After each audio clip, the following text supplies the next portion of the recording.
The PACE trial. Where do I even begin? I think I'll start with a quote from a blog post by an ME patient named Catherine Kane that's up on medium.com. The quote goes, "Every time I think about the PACE trial, I think of ex-Dr. Wakefield." The disgraced ex-Dr. Wakefield, if you don't already know, was the lead author behind that one study claiming that vaccines can cause autism. That paper has since been thoroughly discredited and taken down from the journal it was published in, and now if you go to Andrew Wakefield's Wikipedia page, it literally calls him a British fraudster right in the opening paragraph, which is admittedly so funny. I cannot even begin to tell you just how deranged the PACE trial was. Out of everything I have shared with you so far in this series, the bleak reality of life for patients, the history, the woeful underfunding of research, nothing comes close to the abject insanity that is the PACE trial. This is how I'm going to break these next two episodes down. First, I'm going to talk about what the PACE trial actually was, when it was published, and what it was measuring, and then I'm going to talk to you about what its findings were. Then I'll talk to you about how the truth about the methods of the PACE trial were obtained. Then I'm going to talk to you about what those truths were. And finally, I'll talk about the aftermath. The PACE trial was, as of now, the single largest trial ever to be conducted on ME patients. It cost £5 million and 641 patients were involved.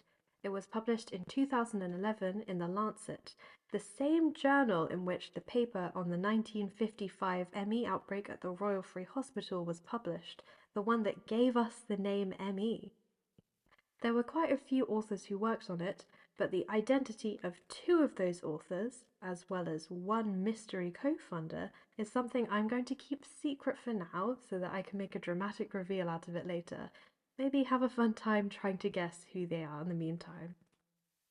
The goal of the PACE trial was to test and compare the efficacy of GET, CBT, and adaptive pacing therapy, or just pacing, for us patients. It also wanted to see if it was possible for any of these treatments to lead to recovery. Patients were split up into four groups.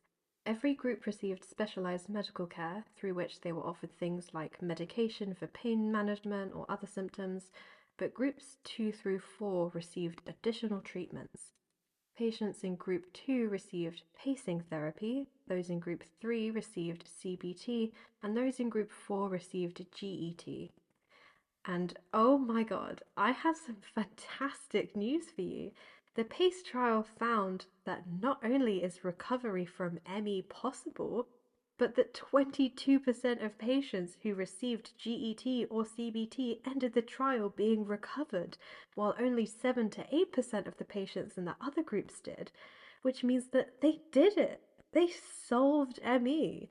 They cured all those people, and they discovered that conveniently, the best thing to do would be to just keep offering GET and CBT to patients.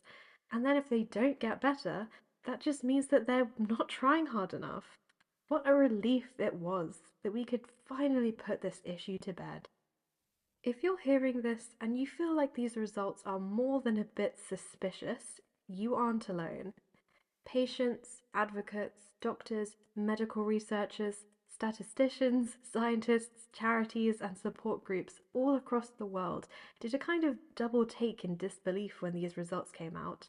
People started asking a lot of questions like, how? And also, what the fuck?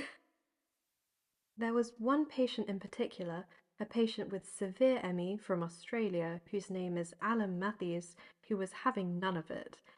For years, he sent FOI requests over and over again to the Queen Mary University of London. He fought like hell from his shaded bedroom on the opposite side of the world to get people to release the raw data, and his health tragically suffered for it, but he did it. After years of effort that he should never have had to expend, after a 2-year court battle, and after Queen Mary University spent £250,000 defending their right to withhold the information, he was finally able to get access to the raw PACE trial data and share it with the world. Around the years 2016 to 2018, though, after he'd achieved his goal, he was sadly in really rough shape. His health had declined to the point where he spent all of his time in a dark room with a blindfold on and his ears plugged, only ever sitting up to drink nutrient-rich smoothies his mother prepared for him, or getting up to use a portable toilet next to his bed. He could hardly speak, read, watch TV, or listen to the radio. His mother used to read to him, but he could no longer tolerate this. I don't know how he's doing now. I don't know if his health has improved at all, but this man is a hero. To endure so much suffering for the sake of patients all over the world, it means so much. I really hope that he and his family are as okay as they can be. Another hero that I want to talk about is a journalist named David Tuller. He originally covered the results of the PACE trial in a short article he wrote for the New York Times, but after becoming concerned with the results of the trial, he looked further into it, and he's been one of its most vocal critics ever since. He's done some fantastic investigative journalism throughout the years. He's really been down in the trenches with us patients for over a decade now, and you can tell he's driven by empathy for the patients.